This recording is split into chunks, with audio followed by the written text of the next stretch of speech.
राजस्थान में right to education यानी RTA admission को लेकर एक बहुत बड़ी खबर आ रही है।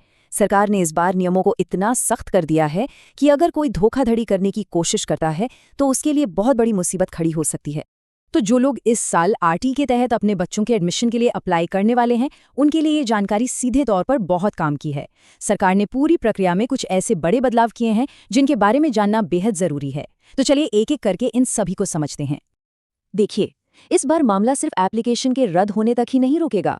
अगर कोई भी गलत जानकारी दी गई तो भारी जुर्माना और साथ ही कानूनी कार्रवाई दोनों का सामना करना पड़ सकता है।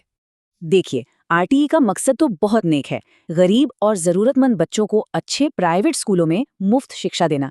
लेकिन अक्सर ये शिकायतें आती रही हैं कि कुछ अमीर परिवार भी फर्जी इनकम सर्टिफिकेट बनवाकर इस कोटे का फायदा उठा लेते हैं। इससे होता यह है कि जो असली हकदार बच्चे हैं उनका हक मारा जाता है। बस इसी बड़ी समस्या को जड़ से खत्म करने के लिए सरकार ने ये नए और सख्त कदम उठाए हैं। तो इसी धोखाधड़ी पर लगाम कसने के लिए सरकार इस साल से कुछ बेहद सख्त नियम लेकर आई है। आइए अब देखते हैं कि फर्जी दस्तावेज इस्तेमाल करने पर क्या क्या भुगतना पड़ सकता है। तो अब फर्जी डॉक्यूमेंट्स देने वाले पेरेंट्स को दो बहुत बड़ी सजाओं का सामना करना पड़ेगा। एक तो है भारी भरकम जुर्माना और दूसरी सीधी पुलिस कार्रवाई। पहला और शायद सबसे बड़ा झटका है पैसों का।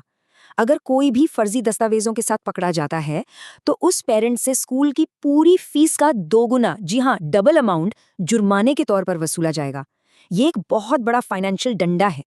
और बात सिर्फ पैसों पर ही खत्म नहीं होती।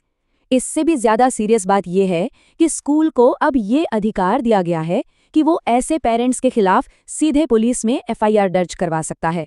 और एफआईआर का मतलब है पूरी कानूनी प्रक्रिया और कोर्ट कचहरी के लंबे चक्कर। अब सवाल ये उठता है कि सरकार ये सब कुछ चेक कैसे करेगी, और यहीं पर इस साल का सबसे बड़ा बदलाव सामने आता है। इस बार पहली दफा वेरिफिकेशन के लिए पैन कार्ड को जरूरी बना दिया गया है। अच्छा, यहाँ नियम को दो हिस्सों में समझना होगा। अगर किसी पेरेंट के पास पैन कार्ड है तो उन्हें अब उसका नंबर देना ही होगा, ये मैंडेटरी है। इसी के आधार पर उनकी इनकम की जांच हो सकती है। वहीं जिनके पास पैन कार्ड नहीं है उन्हें इसे देने की जरूरत नहीं है। लेकिन कहानी में एक ट्विस्ट है। ये ट्विस्ट इस पूरी प्रोसेस में छिपा है। मान लीजिए किसी पेरेंट के पास पैन कार्ड नहीं है, लेकिन स्कूल को उनकी आर्थिक स्थिति पर शक हो जाता है, जैसे कि वो रोज महंगी गाड़ी से बच्चे को छोड़ने आते हैं, तो स्कूल पहले अपने लेवल पर जांच शुरू कर सकता है। इसके बाद, जैसा कि इस प्रोसेस में दिख रहा है, स्कूल अपनी शिकायत शिक्षा विभाग को भेजेगा। फिर विभाग उस पेरेंट से इनकम टैक्स रिटर्न यानी आईटीआर की मांग कर सकता है। और अगर आईटीआर में कोई भी गड़बड़ी मिली तो उन पर सीधा एक्शन होगा, जिसमें एफआईआर और वो डबल फीस का जुर्माना दोनों शामिल हैं।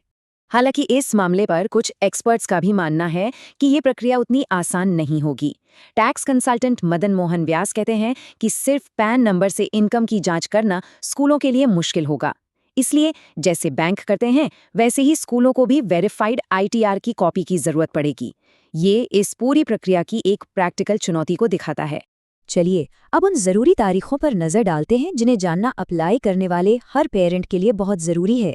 तो ध्यान दीजिए, एडमिशन की प्रोसेस 20 फरवरी से शुरू हो चुकी है और 4 मार्च तक चलेगी।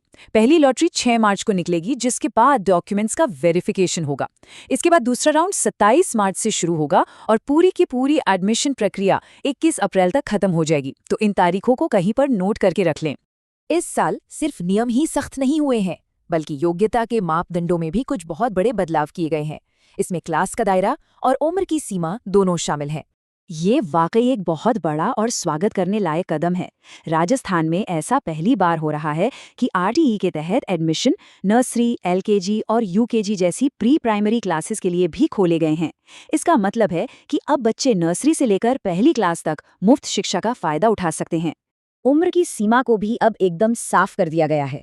प्री प्राइमरी 3+ के लिए बच्चे की उम्र 3 से 4 साल के बीच होनी चाहिए, 4+ के लिए 4 से 5 साल, 5+ के लिए 5 से 6 साल और पहली क्लास में एडमिशन के लिए बच्चे की उम्र 6 से 7 साल के बीच होनी जरूरी है। तो आखिर इन सब सख्त नियमों का असली मकसद क्या है? आइए अब जरा बड़ी तस्वीर को समझते हैं कि सरकार ये बदलाव असल में ला क्यों रही है। जरा इस आंकड़े पर गौर कीजिए, 3,39,000 पिछले साल अकेले राजस्थान में आरटीई के तहत इतने आवेदन आए थे। जब इतने बड़े पैमाने पर परिवार इस योजना पर निर्भर है तो ये पक्का करना बहुत जरूरी हो जाता है कि इसका लाभ सिर्फ और सिर्फ सही लोगों तक पहुंचे।